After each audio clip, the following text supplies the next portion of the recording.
जादे भी आए थे जो इस गेम के अंदर पैसा लगा के डबल पैसा लेने के बारे में सोच रहे थे। पर फॉर्ज का तो यही प्लान था कि सारे अमीरजादों की सोना को इकट्ठा करके वो एक शिप के जरिए यहाँ से भाग जाए, जिसके बाद सोफिना भी अपना काम स्टार्ट कर दे। यानी कि वो दोनों अपने अपने फायदे के लिए इस दिन का इंतजार कर रहे थे। सोफिना डेट ऑफ वॉकनी बुलाकर टेडियम के सारे लोगों की सोल को एग्जॉर्ब करना चाहती है और अब दूसरी तरफ वो गेम स्टार्ट हो जाता है, जिसके बाद जमीन के नीचे से बहुत सारे छोटे छोटी दीवार बाहर आके एक बुलबुलिया बन जाती है और अगर कोई भी उस बुलबुलिया को पार कर लेता है तो वो इस गेम को जीत जाएगा। पर असल में ये कहने की बात है। जिसके बाद ज्वाइन हुए क्रू मेंबर के पीछे से बहुत सारे क्रिएचर बाहर आते हैं और उन सभी के ऊपर हमला करने लगी, जिसकी वजह से वहाँ के गेम के मेंबर उस बुलबुलिया के अंदर घुस के उन जानवरों से बचने की कोशिश करने लगी। और आप एक बात जान लो, सभी जादूगरों के हाथों में एक खास तरह की कड़ा पहनाया गया है, जिसकी वजह से यहाँ पर कोई भी मैजिक नहीं कर पाता है। और अब उन चारों के पीछे क्रिएचर भी पड़ गए थे, जिसकी वजह से वो चारों अलग अलग होकर भागने लगी। और उसी बीच डोरिक नोटिस करता है जब भी एक बेल बजता है उसी समय एक दीवार कम होने लगता है, जिसकी वजह से वो समझ जाता है कि इस गेम से बाहर निकलने का टाइमिंग वही है। यानी कि जब दीवार नीचे जाने वाला होगा उसी समय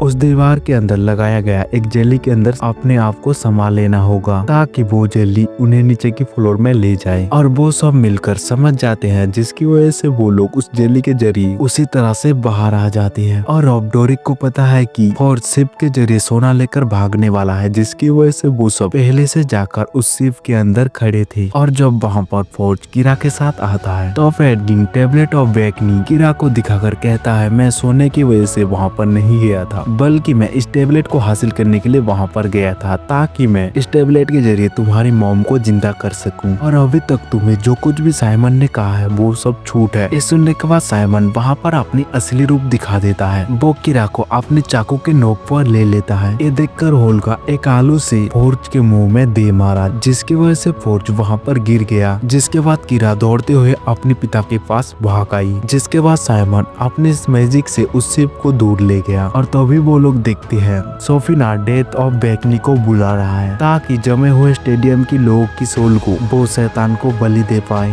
जिसकी वजह से एडगिन तय करता है कि उन सोने को एयर बलून के जरिए गिराते हुए लोगों को स्टेडियम से दूर ले जाएगा, ताकि सोफिना का शैतानी मैजिक वहाँ पर काम ना कर पाए। और होता भी ऐसे ही है। और जैसे ही वो एयर बलून से सोना गिरने लगा तब स्टेडियम के सारे लोग वहाँ से भाग गए, बहुत सारे सोने को इकट्ठा करने के लिए।